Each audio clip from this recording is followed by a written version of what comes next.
안녕하세요. 저는 인터넷 쇼핑몰을 운영하고 있는 40대 여자입니다. 제가 아는 속담 중에 이런 게 있어요. 곡식은 남의 것이 잘 되어 보이고 자식은 제 자식이 잘나 보인다. 라는 말인데요. 제가 결혼 생활을 하면서 겪었던 일과 너무나도 일맥상통하는 말이라 정말 좋아하는 속담입니다. 제가 이렇게만 말해도 제가 오늘 무슨 얘기를 할 건지 짐작하시는 분들이 많으실 거예요. 네, 맞습니다. 저는 오늘 자기 아들만 잘난 줄 알고 절 무시하다가 제가 돈을 잘 버니 제 돈을 탐내는 시모에 대한 이야기를 하려고요. 그 잘난 아들이 어떻게 되었는지도 끝까지 들어주시면 좋을 것 같아요. 그럼 제 이야기를 시작해 보겠습니다. 저는 부족하지 않은 집안의 장녀로 태어나 평범하게 자랐어요. 대학을 졸업하고 나선 작은 의류회사에서 일을 하게 되었죠. 작은 회사들이 보통 그렇듯이 업무 경계가 명확하진 않았어요. 때로는 디자인도 하고 직접 미싱질도 하면서 샘플 옷을 만들기도 했죠. 동대문에 원단이나 부자재를 떼러가는 일도 했고요. 체계도 없고 잡일이 많았지만 그래도 제 적성엔 잘 맞았는지 재미있더라고요. 그런데 하루는 회사에서 버리는 자투리 원단이 너무 아까워 보이는 거예요. 그래서 저는 사장님께 여쭤봤죠. 사장님, 혹시 이거 버리지 말고 저 주시면 안 될까요? 집에서 그냥 취미로 간단한 것 좀 몇 개 만들어 보려고요. 사장님께 그렇게 허락을 받아 자투리 원단을 집에 가져간 저는 예전에 사두었던 중고 미싱으로 작업을 시작했어요. 그런데 원단이 너무 작아서 한 장으로는 아무것도 만들 수가 없더라고요. 그래서 잘 어울리는 원단 여러 개를 조각처럼 이어붙여서 파우치나 필통 등 여러 가지 소품을 만들어 봤답니다. 그런데 생각보다 완성품이 예뻐서 주변 사람들한테 선물을 해도 되겠더라고요. 그래서 전 만든 작품들을 회사에 가져가 직원들한테 나눠줬답니다. 어머, 이거 정말 세영 씨가 만든 거예요? 너무 잘 만들었다. 역시 세영 씨가 손재준 장난 아니라니까. 다들 제가 만든 선물을 좋아해 주시더라고요. 사장님도 저한테 버리는 원단으로 활용을 잘한다면서 칭찬해 주셨죠. 그 이후로 회사에서 나온 자투리 원단은 전부 제 차지가 되었답니다.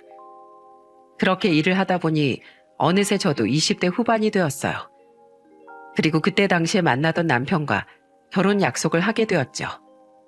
남편은 저보다 몇 살 많은 은행원이었는데 성실하고 자상한 모습에 결혼을 결심하게 되었어요. 그런데 결혼을 하기 위해 시댁에 인사를 드리러 갔더니 시모가 저를 마음에 들어하지 않는 거예요. 초면이었는데도 불구하고 제 앞에서 싫은 티를 팍팍 내더라고요. 작은 의류회사에 다닌다고? 그거 월급 200은 주니? 아유, 기껏 내 아들 열심히 키워서 은행원 만들어놨더니 꼴랑 중소기업 다니는 여자야? 아니지, 중소기업이 뭐야. 그 정도면 그냥 동네 구멍가게 아니니? 난 또 어디 대기업 다니는 여자나 아니면 사짜 직업 정도 데려올 줄 알았더니만. 동학이 너 여자 보는 눈 이렇게 없어서 어떡하니? 어머니, 우리 세영씨 좋은 여자예요. 그리고 월급이 얼마든 열심히 일하는 게 중요한 거죠. 어차피 나중에 아이 나오면 당분간 일 못할 텐데 저만 많이 벌면 되는 거 아니겠어요? 그러니까 너무 안 좋게만 생각하지 마시고 저희 결혼 허락해 주세요. 남편의 시모 앞에서 제 편을 들어주더라고요. 저는 남편을 많이 사랑하기도 했고 어차피 결혼할 거 시어머니와 잘 지내는 게 좋겠다 싶어서 애교 섞인 말투로 이렇게 얘기했어요. 어머님, 저 비록 월급은 동학 씨보다 적지만 그래도 알뜰하게 돈도 잘 모으고 열심히 살고 있어요. 결혼해서도 살림이면 살림, 일이면 일, 다 잘할 자신 있고요. 어머님, 제가 결혼하면 어머님한테도 정말 잘할 테니까 저 좀 예쁘게 봐주세요. 네? 아이고, 이 오망한 거. 너 내가 두고 본다. 자고로 여잔 지서방 하늘처럼 떠받들어야 되는 거야. 너 결혼하고 나서 우리 동학이 쥐잡듯이 잡으면 내가 너 가만 안 둬. 우리 동학이 봐서 허락해 주는 거니까 너 앞으로 잘해. 알겠냐? 요즘 세상이 어떤 세상인데 남편은 하늘처럼 떠받들고 살라는 시모의 말에 조금 황당하긴 했습니다. 하지만 살아온 세대가 다르다 보니 그렇게 생각할 수도 있겠다 싶었어요. 그래서 저는 좋게 좋게 알겠다고 대답했습니다. 그리고 얼마 후 저는 남편과 결혼을 하게 되었어요. 그런데 신혼여행을 갔다 와 시댁에 인사드리러 갔던 날, 식사하던 도중에 시모가 저에게 이런 말을 하더라고요. 이해, 너 우리 동아기가 나한테 용돈으로 매달 50만 원씩 주고 있던 거 알고 있지? 내가 혹시나 해서 하는 말인데 너 결혼했다고 그 돈 끊어라 마라 하지 마라. 네? 50만 원이요? 전 처음 듣는 얘긴데. 뭐라고? 처음 들어? 그럼 지금이라도 들었으니 됐네. 아무튼 아무리 결혼은 너랑 했다지만 내가 살아있는 한 동아기는 내 아들이야. 요즘 젊은 애들은 결혼하고 나면 뭐 자기들끼리 독립된 가정이라느니 뭐라느니 하면서 부모 용돈까지 끊어버린 애들이 있던데 그런 건 부모도 모르는 호로 자식들이나 하는 일인 거야. 알겠니? 혹시라도 네가 마누라랍시고 이래라 저래라 할까봐 내 미리 얘기하는 거다. 결혼 전에 남편과 각자의 재산 상황이나 지출 같은 건 공유를 했었지만 시부모님 용돈은 처음 듣는 얘기였습니다. 그런데 어른 앞에서 용돈을 주니 마니 실랑이를 하는 것도 예의가 아닌 것 같아 일단은 집에 가서 남편과 다시 대화를 해보기로 했어요. 그리고 그날 집에 돌아온 저는 남편에게 물었죠. 여보, 용돈 50만 원이라니 그런 얘기를 왜 나한테 미리 얘기 안 했어? 이런 건 결혼 전에 나랑 공유했어야 되는 거 아니야? 뭐 큰 돈도 아니고 50만 원인데 왜 그래? 당신은 우리 부모님한테 드리는 용돈이 그렇게 아까워? 그리고 결혼 전에 나 혼자 벌었을 때나 50만 원이었지. 이제 결혼해서 당신이랑 같이 버니까 각각 50만 원씩 100만 원은 드려야 되는 거 아니야?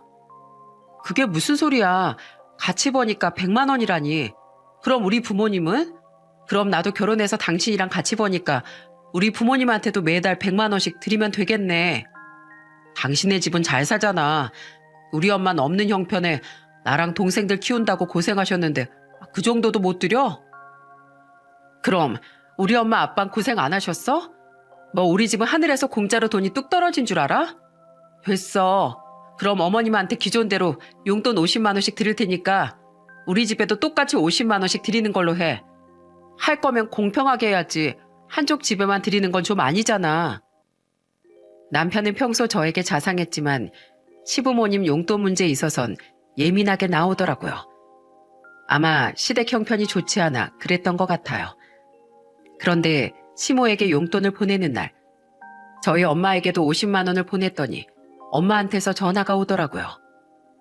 세영아, 이 돈은 뭐니? 갑자기 왜 50만 원을 보낸 거야? 엄마, 저 이제 결혼했으니까 저도 엄마 아빠한테 용돈 드리려고요. 남편이 시댁에 매달 50만 원씩 보낸다는데 전 엄마 아빠한테 아무것도 못 해드리면 너무 불효잖아요. 그러니까 그 돈으로 아빠랑 맛있는 것도 사드시고 나들이라도 한번 갔다 오세요. 아유, 이제 막 결혼해서 너희 아파트 대출금도 갚고 돈 들어갈 때가 많을 텐데 뭐하러 이 돈을 주니?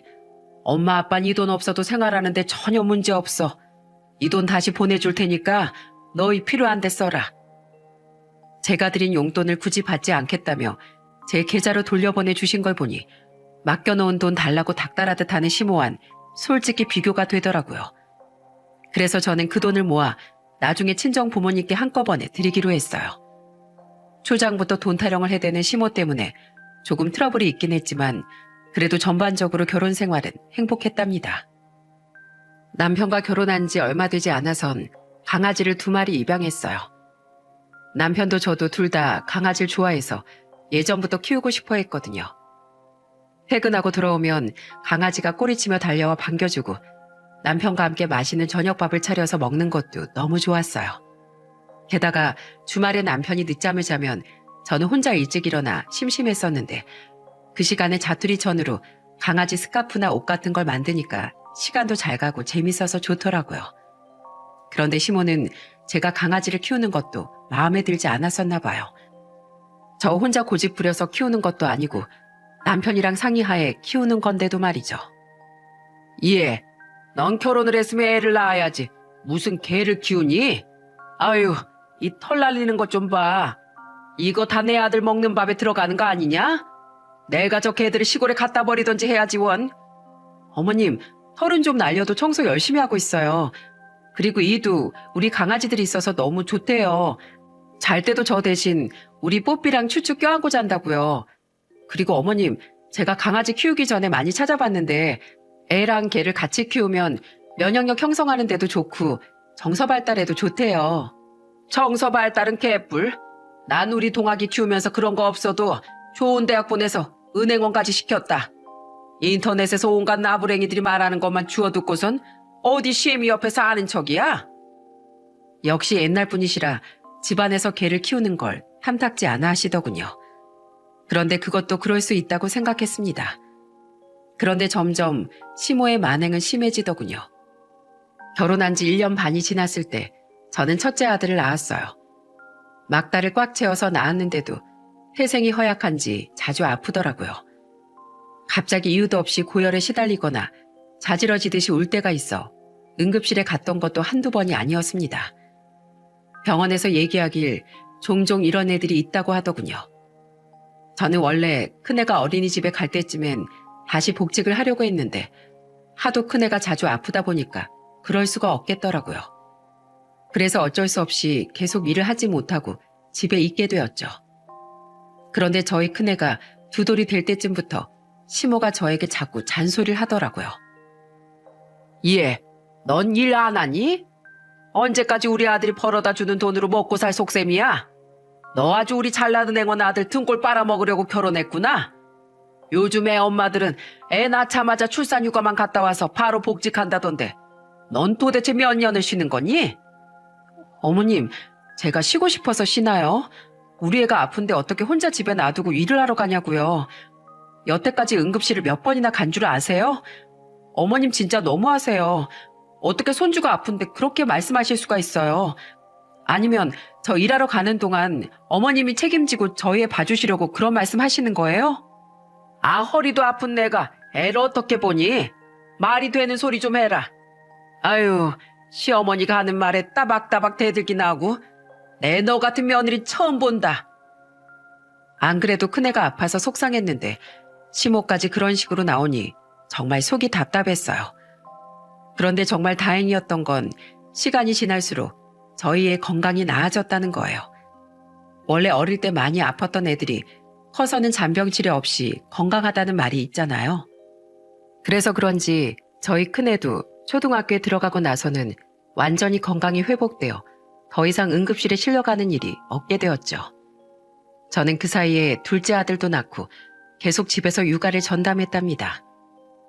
그런데 둘째 아들도 어린이집에 들어가고 나자 이제 저도 일을 다시 해야겠다는 생각이 들더라고요.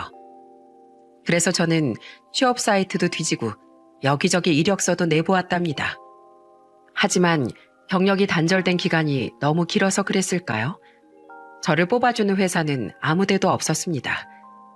뭐라도 할 게 없을까 싶어 집에서 노트북을 켜놓고 계속 인터넷을 뒤지고 있었는데 갑자기 저희 집 뽀삐가 저한테 달려와서 안기더라고요.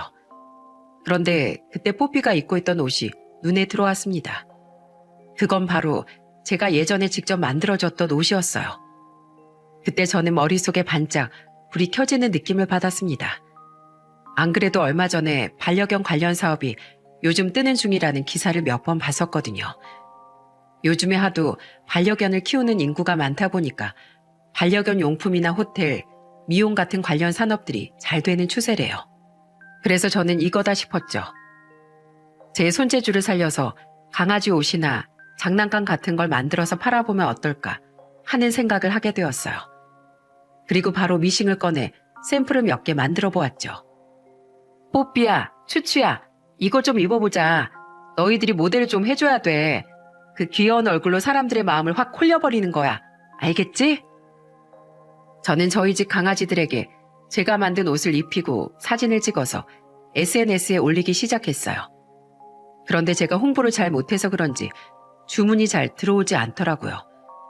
샘플을 만드느라 재료비는 계속 들어가는데 판매는 되지 않으니 오히려 손해만 계속됐죠. 남편은 제게 대놓고 말하진 않았지만 제가 인터넷 쇼핑몰을 하는 걸 마땅치 않게 생각하는 것 같더라고요. 아직도 주문이 그렇게 없어?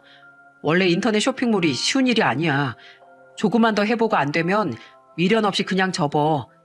그리고 옷이나 장난감 같은 건 그냥 도매로 떼어와서 팔아도 되잖아.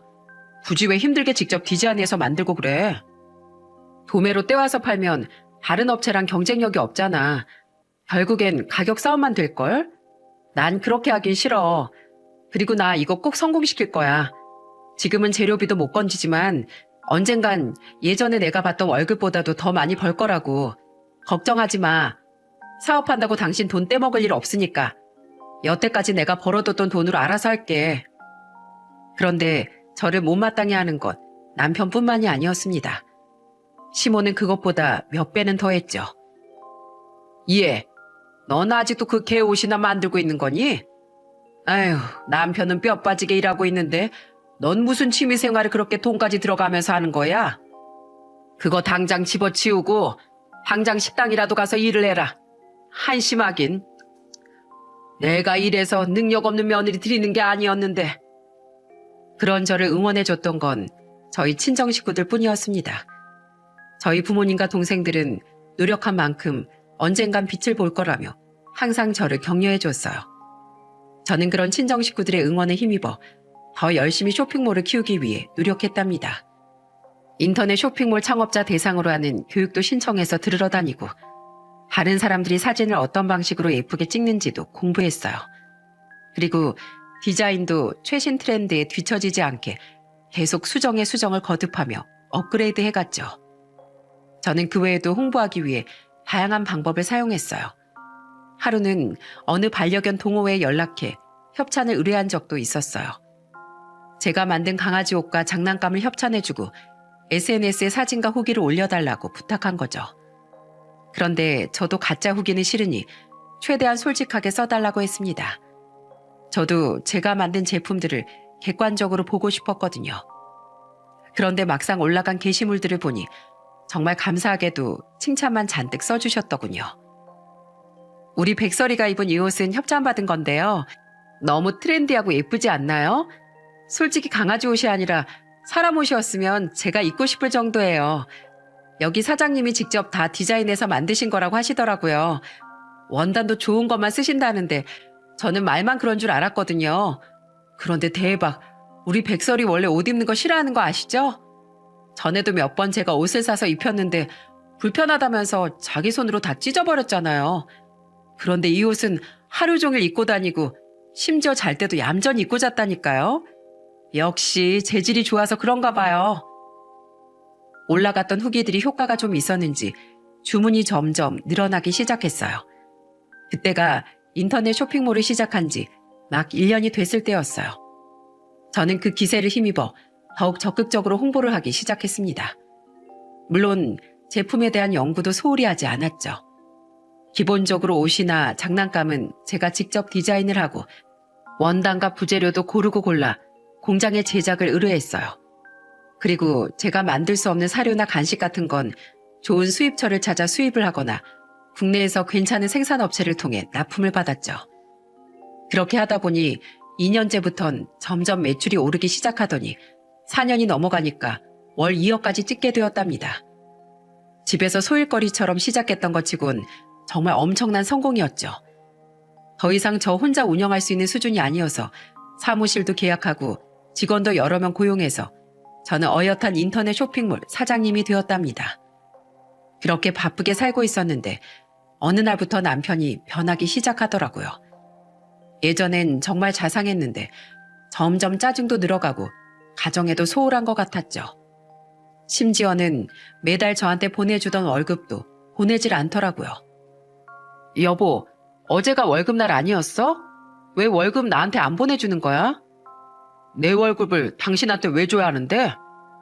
갑자기 그게 무슨 소리야. 원래부터 내가 당신 월급 관리했잖아.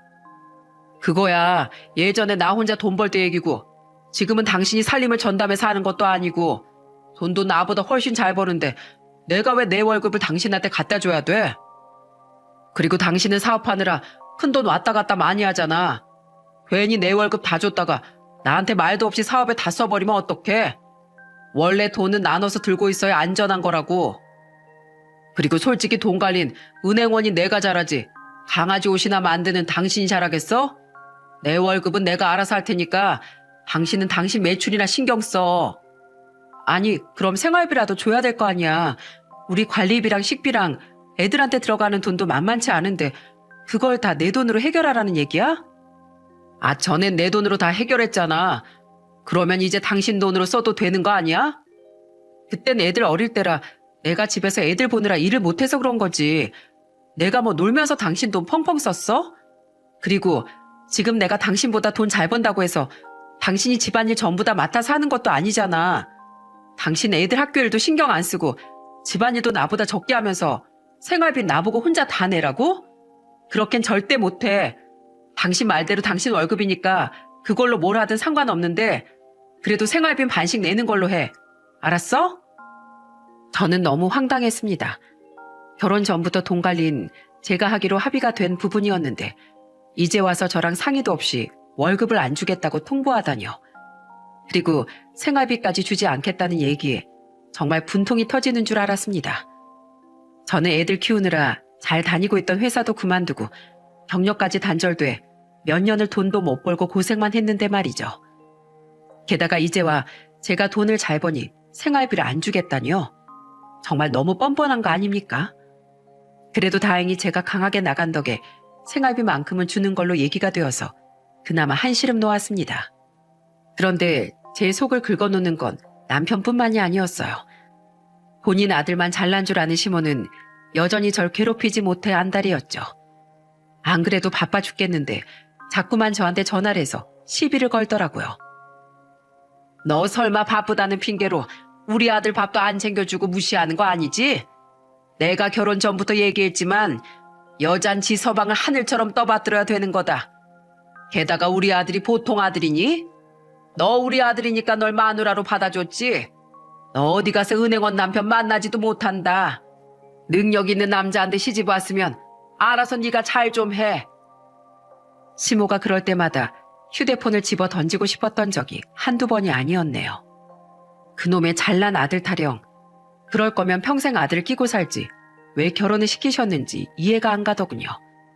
저는 그럴 때마다 제 나름대로 받아치긴 했지만 속이 시커멓게 타들어가는 건 어쩔 수 없더라고요. 그런 생활이 2년 정도 반복이 되었을 때쯤이었어요. 예전부터 남편의 성격이 조금 변했다고 생각하긴 했는데 어느 날부턴 이상한 면이 점점 많이 보이더군요. 퇴근하고 집에 와서도 매일 컴퓨터와 휴대폰만 들여다보고 아이들이 놀아달라고 해도 귀찮다며 말도 걸지 못하게 했죠. 하루는 막내 아들이 학교 수학 숙제를 풀다가 잘 모르는 게 있어 남편한테 도와달라고 한 적이 있었어요. 그러자 남편은 아들한테 짜증을 확 내며 이렇게 말하더군요. 숙제 네가 알아서 해야지. 왜 아빠한테 와서 알려달라고 해? 아빠 지금 바쁜 거 안 보여? 귀찮게 하지 말고 얼른 저리 가. 초등학생이던 제 둘째 아들은 시무룩한 표정으로 숙제를 들고 방에 들어가더군요. 저는 그런 남편에게 애들한테 말 좀 예쁘게 할 수 없냐며 한마디 했어요. 그러자 바쁜데 귀찮게 하니까 그런 거 아니겠냐며 적반하장으로 나오더군요. 그런데 이상한 건 그것뿐만이 아니었습니다. 밤에 자려고 누웠는데 옆에 누워서 휴대폰만 보던 남편이 갑자기 히히거리고 웃거나 한숨을 푹푹 쉬는 등 이상한 행동을 하는 겁니다.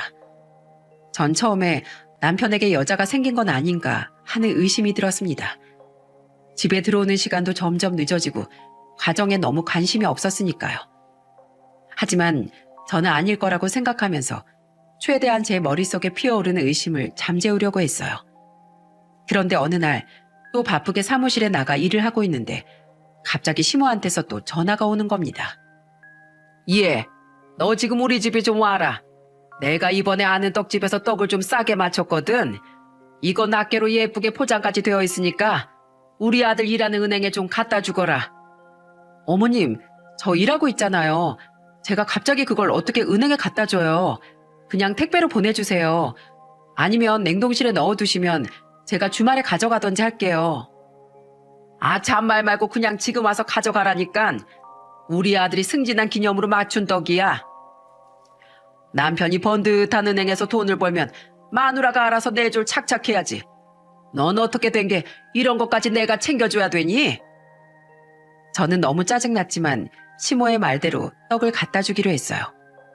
최근 들어 남편의 행동이 이상해 계속 의심이 됐는데 평생 의심하면서 사느니 그냥 떡도 갖다 줄 겸 한번 확인하고 오는 게 낫겠다 싶더라고요. 그리고 회사 사람들한테도 제가 와이프라는 걸 눈도장을 찍고 오면 조금은 안심이 될 것 같았어요. 그래서 저는 시댁에 들러 떡을 가지고 남편이 일하는 은행에 찾아갔습니다. 그런데 저는 그곳에서 엄청난 충격을 받고 말았어요. 저기요, 전 김동학 과장님 와이프인데요. 저희 남편 어디 갔나요? 오늘 출장이나 연수 간다는 얘기 못 들었거든요. 네? 김동학 과장님이요? 그분 그만두신 지 2년 넘었는데 잘못 찾아오신 거 아니에요? 남편이 은행을 그만뒀다니. 그것도 얼마 안 된 일도 아니고 2년 전에 그만뒀다니요. 저한텐 정말 청천벽력 같은 소리였습니다. 저한테 퇴사나 이직한다는 얘기도 이런 방구 없었고 매일 정해진 시간에 출근하는 건 기본에 일이 너무 많아 야근을 한다는 등 하길래 당연히 회사를 잘 다니고 있는 줄 알았거든요. 저는 너무 놀라 이게 어떻게 된 일인지 알아봐야겠다고 생각했습니다. 그런데 2년이나 절 속인 남편이 사실대로 말해줄 리가 없을 것 같았어요. 그래서 저는 출근하는 남편을 미행하기로 했습니다. 다음 날 남편은 또 아무렇지 않게 정장을 입고 출근을 한다며 집을 나서더군요. 저는 택시를 타고 그런 남편의 뒤를 쫓아갔어요. 그런데 남편이 웬 처음 보는 상가로 들어가지 않겠어요? 저는 정말 다른 여자와 딴살림이라도 차린 건 아닌가 했습니다. 남편이 들어간 사무실엔 간판조차 달려있지 않았어요. 저는 한참을 망설이다가 우편물 배달원인 척하고 노크를 했습니다. 그러자 안에서 누군가가 문을 열어주더군요. 안쪽으로 들어가자 그곳엔 황당한 풍경이 펼쳐져 있었습니다. 웬 시커먼 남자들 6명이 컴퓨터 앞에 앉아서 빨려 들어가기라도 할 것처럼 모니터를 쳐다보고 있더라고요. 얼마나 열중을 했는지 저한테 문을 열어준 사람 외엔 제게 고개조차 돌리지 않고 관심도 없었어요. 남편 역시 마찬가지였죠. 가까이 다가가 컴퓨터 화면을 보니 그동안 남편이 이곳에서 무엇을 했는지 알겠더군요. 책장에 가득한 주식 관련책, 그리고 수북히 쌓여있는 경제신문들. 네, 저희 남편은 그곳에서 그 사람들과 함께 하루 종일 주식을 했던 겁니다. 멀쩡히 은행을 다니는 척 저를 속이면서요. 야, 김동아, 너 지금 여기서 뭐 하는 거야? 자신의 이름이 들리자 남편은 그제서야 모니터에서 눈을 떼고 저를 쳐다보더군요. 여보, 여긴 어떻게 온 거야? 당신이야말로 여기서 뭘 하고 있는 거냐고 내가 묻고 있잖아. 오늘 내가 당신이 일하는 은행에 갔더니 이미 2년 전에 그만뒀다고 하더라. 설마 2년 전부터 회사 그만두고 여기서 주구장창 주식이나 하면서 있었던 거야? 남편은 처음엔 제 얼굴을 보고 당황해하더니 제가 추궁하자 오히려 적반하장으로 나오더군요. 내가 주식을 하든 말든 무슨 상관이야? 뭘 하든 돈만 벌면 되지. 생활비도 꼬박꼬박 갖다 주는데 도대체 뭐가 문제야? 당신 지금 장난해? 날 속인 게 문제잖아. 오늘도 어머님이 그러시더라. 그렇게 잘난 은행원 아들 뒀으면 옆에서 내조 잘하라고. 그런데 이게 뭐야?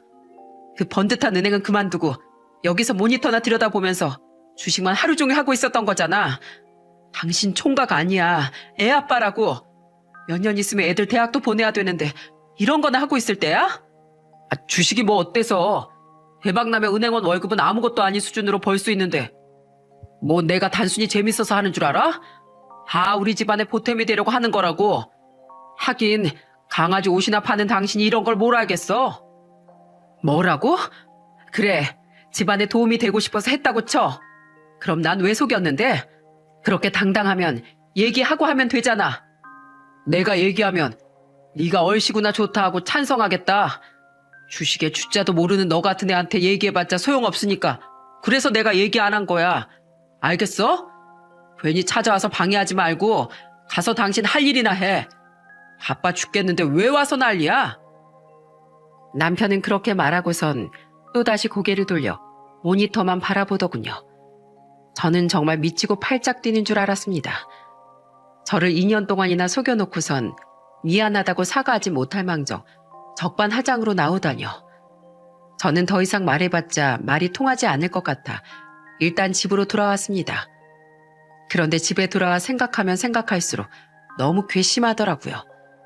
그동안 은행원 남편 뒀다고 시모한테 그 구박을 받으며 살았는데 주식에 미쳐가지고 은행도 그만두고 거기서 그러고 있었다고 생각하니까 당장이라도 이혼하고 싶은 기분이었어요.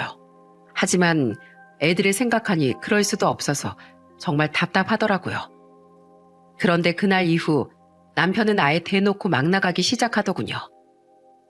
여보, 모아놓은 돈 좀 있지? 나 5천만 원만 좀 줘봐.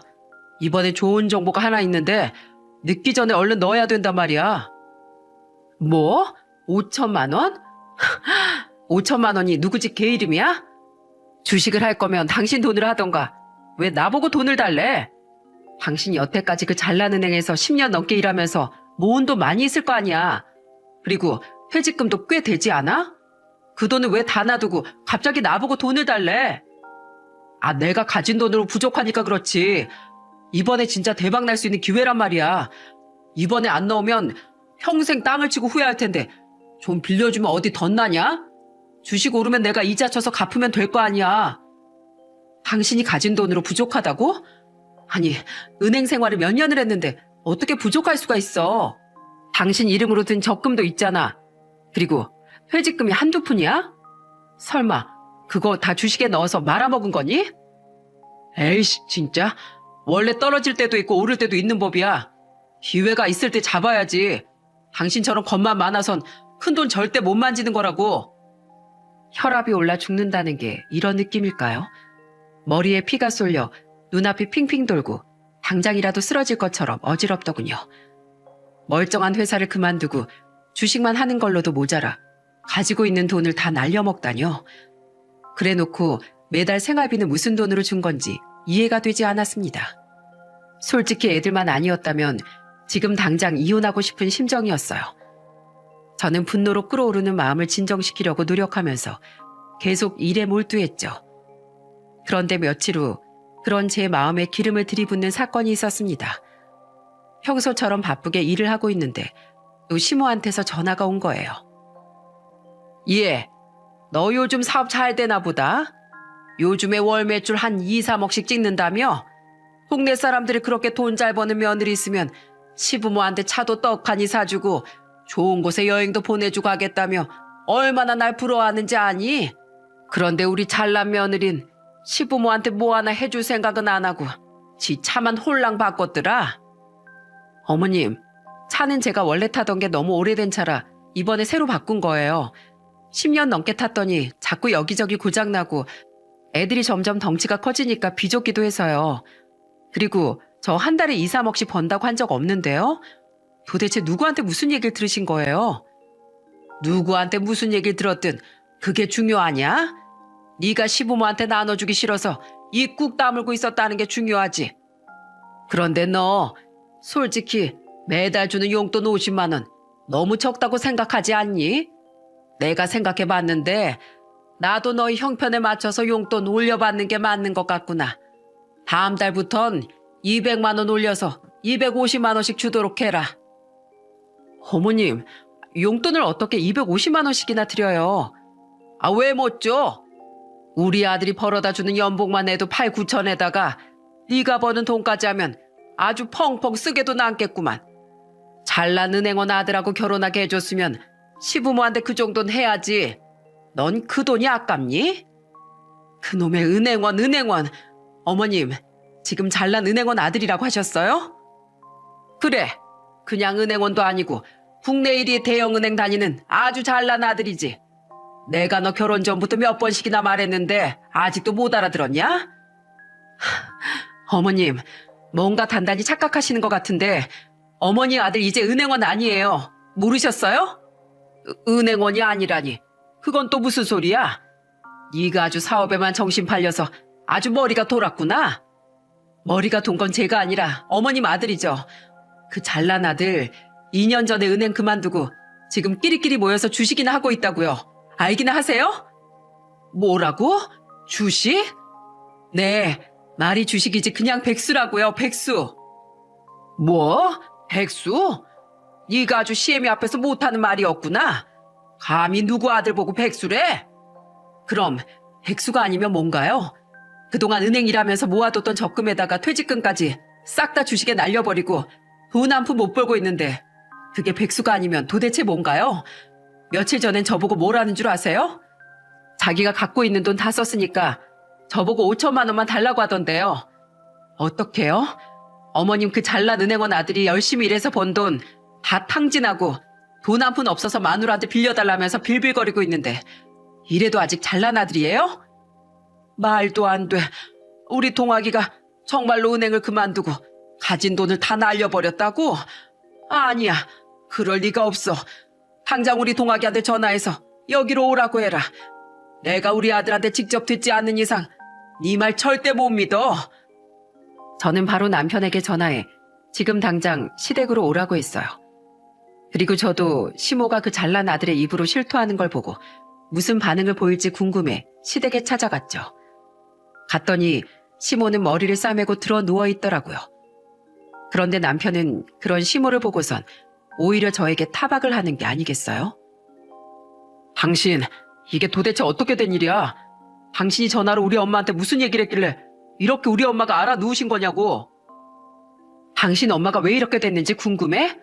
당신이 백수된 거 알고 알아 누우신 거야. 난 입 아프니까 당신 입으로 얘기해. 뭐가 어떻게 된 건지. 그러자 남편은 더 이상 속일 수 없다고 생각했는지 한숨을 푹푹 쉬면서 시모에게 사실을 털어놓기 시작하더군요. 엄마, 저 돈 날린 건 맞는데요. 금방 복구할 수 있어요. 지금 몇 명밖에 모르는 좋은 정보가 있다고요. 그래서 말인데요. 저 돈 좀 빌려주실 수 있어요? 딱 5천 정도면 괜찮을 것 같은데. 뭐? 5천? 너 지금 나한테 그 큰 돈이 있을 거라고 생각하고 말하는 거니? 이 집 담보로라도 잡아서 대출받아 주시면 되잖아요. 이번 기회만 잡으면 떼돈 벌 수 있는데 아들을 위해서 그 정도도 못 해주세요? 넌 돈 잘 버는 마누라 냅두고 왜 엄마한테 와서 돈을 달라고 해? 결혼했으면 너희들 일은 너희들이 알아서 해야지. 네가 우리 아들한테 그 5천 좀 빌려줘라. 아니지. 부부 사이에 빌려주는 게 어딨어? 너 어차피 그 정도 돈은 돈도 아니잖니. 네 남편 투자 좀 하게 그 돈 좀 줘라. 저는 순간 이성의 끈이 끊어지는 느낌을 받았습니다. 그동안 잘난 은행원 아들 타령하며 절 무시해놓고선 이제 와서 제가 돈을 잘 버니까 5천만 원이나 되는 큰 돈을 덥석 내어주라뇨. 제가 무슨 바보 호구도 아니고 그런 짓을 왜 하겠어요? 그래도 애들 생각해서 최대한 참아보려고 했는데 시모가 이런 식으로 나오니 더 이상 참을 수가 없었습니다. 어머님, 결혼은 저랑 했어도 이 인간은 평생 어머님 아들이라면서요. 어머님 아들이 저지른 일은 어머님이 해결하셔야지. 왜 저보고 해결하라고 하세요? 설마 벌써 치매가 오셔서 어머님 입으로 저한테 했던 말씀도 기억 못 하시는 거예요? 뭐? 치매? 네가 아주 돈맛 좀 보더니 시애미를 아주 물러보는구나. 너희 부모는 너한테 그런 식으로 가르치든? 도대체 너희 부모한테 뭘 보고 배운 거야? 저 훌륭하신 저희 부모님한테 좋은 거 많이 보고 배웠어요. 저희 부모님은 돈 못 번다고 다른 사람 무시한 적도 없으시고요. 이제 막 결혼해서 독립하는 저한테 용돈 같은 거 달라고도 안 하셨어요. 오히려 제가 드리는 용돈도 너희 살림에 보태쓰라면서 돌려주시던데요. 어머님처럼 돈만 밝히면서 용돈을 200만 원이나 올려달라는 그런 말도 안 되는 소리는 하지도 않으셨고요. 그런데 어머님은 그 잘난 아들이 은행 그만두고 있는 돈도 싹 다 주식으로 말아먹었다고 하니까 이제 와서 저더러 5천만 원을 꽁으로 내놓으라고 하시네요. 그건 도대체 어느 나라 교육법이죠? 이것이 보자 하니까 아주 미쳤구나. 감히 하늘 같은 남편이랑 시애미 앞에서 이게 무슨 짓이야? 하늘 같은 남편이라서 그 많은 돈을 공중에 분해시켰나 보죠? 그리고 누가 남편이고 시어머니예요? 설마 저한테 이런 짓거리를 하고도 제가 계속 며느리로 있어 줄 거라고 생각하시는 거예요? 저 이 인간이랑 도저히 못 살겠으니까 그 잘난 은행원 아들 당신이 평생 데리고 사세요. 이제 은행원도 아니지. 돈 없는 백수 아들이랑 백년해로 하면서 행복하게 사시면 되겠네요. 저는 그렇게 쏘아붙이고선 현관문을 쾅 닫고 나와버렸습니다. 그리고 여태까지 있었던 모든 일을 친정에 얘기하고 이혼을 준비했어요. 저희 친정 부모님은 그렇게 무시당하고 살았으면 진작에 얘기하지 왜 혼자 속 썩었냐며 속상해 하시더군요. 사실 제가 여태까지 참은 건 애들 때문이 제일 컸는데 다행히 애들도 이혼하는 걸 나쁘게 생각하지 않더라고요. 평소에 아빠가 자기들을 귀찮아하는 걸 알고 있었대요. 그렇게 빠르게 이혼 준비를 하던 도중 남편이 저에게 전화를 해 애원을 하더군요. 여보, 정말 나랑 이혼할 거야? 그냥 홧김에 하는 소리 아니었어? 나 당신 믿고 내 전 재산 투자했단 말이야. 당신이 잘 버니까 내 돈은 다 끌어다 써도 될 줄 알았지. 그런데 갑자기 이렇게 이혼한다고 하면 난 어떡해. 내가 잘못했으니까 제발 용서해줘. 당신 속인 건 정말 미안해. 지금이라도 이렇게 사과할게. 그러니까 제발 이혼만은 하지 말아주라. 하지만 전 절대로 받아줄 생각이 없었습니다. 헛소리 짓거리지 말고 가서 주식이나 하라고 전화를 확 끊어버렸죠. 그런데 이번엔 시모가 저희 집에 찾아와 제 바지가랑이를 붙잡고 애걸복걸 하더군요. 며느라, 네가 이렇게 복덕인 줄도 모르고 자꾸 잘난 아들 타령해서 정말 미안하구나. 우리 동학이가 그런 식으로 전 재산을 탕진할 줄은 정말 몰랐다. 그래도 넌 우리 동학이 마누라 아니니 다른 사람은 몰라도 너만은 우리 동학이 편을 들어줘야지. 그리고 애들도 아빠 없이 크면 불행하지 않겠니? 그러니 제발 여태까지 있었던 일은 가슴속에 묻어두고 우리 동학이 다시 받아주렴. 내가 이렇게 부탁한다. 제가 왜 그래야 되는데요? 왜요?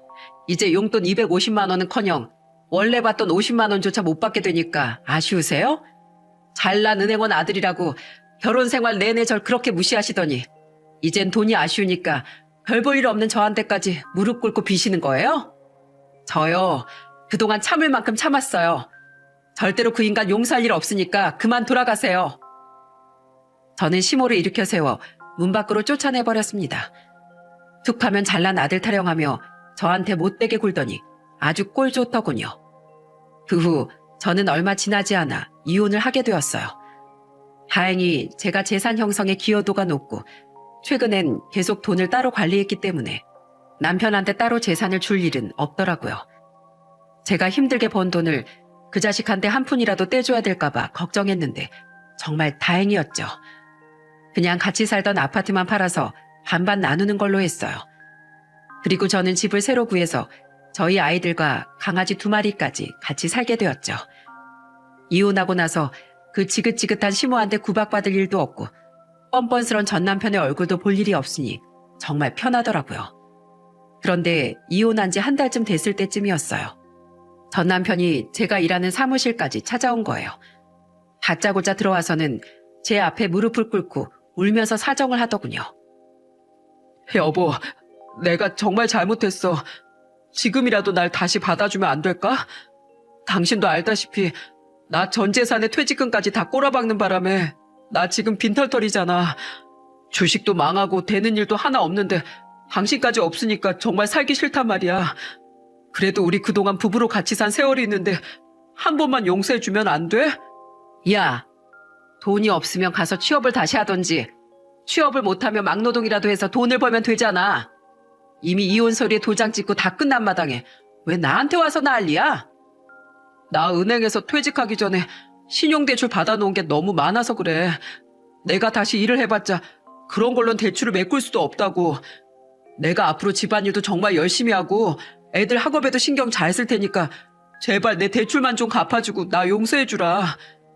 뭐? 대출을 대신 갚아줘? 이거 완전 또라이네. 야, 내가 미쳤냐? 내가 왜 네 대출을 갚아줘? 그 대출 내가 받으라고 했어? 네가 날 속이고 다 버린 짓이잖아. 몸이 부서지도록 일을 해서 갚을 생각은 안 하고 돈 잘 버는 나한테 기생해서 쭉쭉 빨아먹겠다고? 절대 그렇게는 안 되지.